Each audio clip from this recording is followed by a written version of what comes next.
Hello. We've been expecting you. Yes, you, the one pointing to themselves right now. You're quite the smart individual for choosing our travel agency. During the good old quarantine times, you've been stuck up in your home. Probably. I'm not making any assumptions here. But now, you get to go on a life-changing trip, but not too life-changing like going to Disneyland. They're our biggest competitor. This trip entails 5 glorious religious sites, some ancient, some recent, with a pristine co-host. We'll take you to the close-ups of the sites, but not too close. The real close-ups are when you go up to the trip. The first site you'll be visiting is the Poland Monastery and the Tintin statue located on Lantau Island in Hong Kong.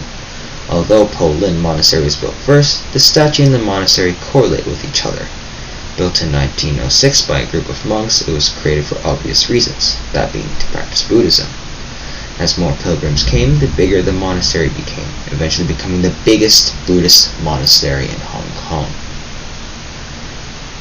In 1990, the Tintin statue was created. It was meant to symbolize the harmony of people and nature. Being inspired by the Altar of Heaven, another temple located in Beijing, it only seems fitting for a statue like this to be near the monastery. The monastery can be visited after taking a ferry and cable car ride up the mountain. However, the statue is a couple hundred feet away, so it will be a bit of a walk, combined with the vast amount of stairs to the statue. If you've seen our brochure, don't let the travel surveyors paying me in vain, okay? The next site which will be talked about with our co-host Jackie is the Temple of Angkor Wat. Take it away, Jackie! The Temple of Angkor Wat is located in northwest Cambodia. Angkor Wat translates to Temple of Cities and is one of the world's 8 wonders.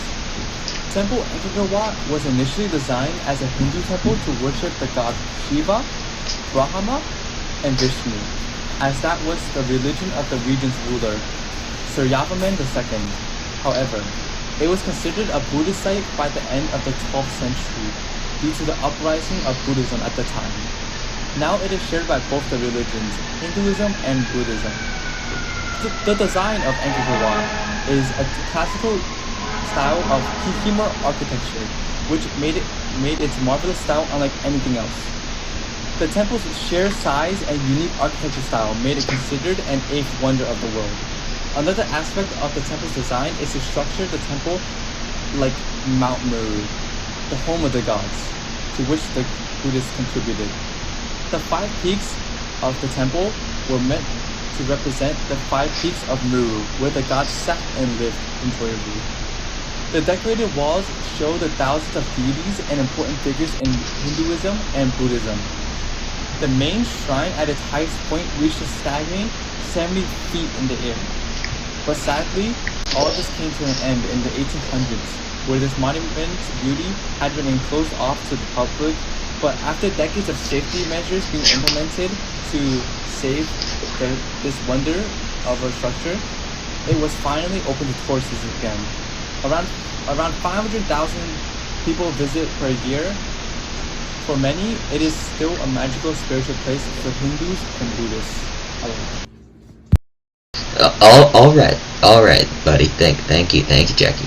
We get off the mic. We need time for our next song, which is led by our host Jenny. Jenny, if you would be so kind, let's begin. Hello, I will be introducing our third destination, which is a Buddhist temple named the Wat Siang Thong, otherwise known as the Temple of the Golden City. The Wat Siang Thong is located in Laos, a southeastern country in Asia. It acts as a gateway to the city of Luang Prabang, and it is the most famous temple of the city. It is often honored by the people and the city itself, for it is a sacred structure of where many Buddhists gather. The interior and exterior details of this temple are a must-see, for they are a relevant and accurate depiction of the classic and unique Luang Prabang architecture style, one of a kind. The details include depictions of rare Buddhist deities and colorful glass mosaics. In 1560, this temple was built under the royal instructions of King Siddhartha, who followed the teachings of Buddhism and went through many renovations through its time.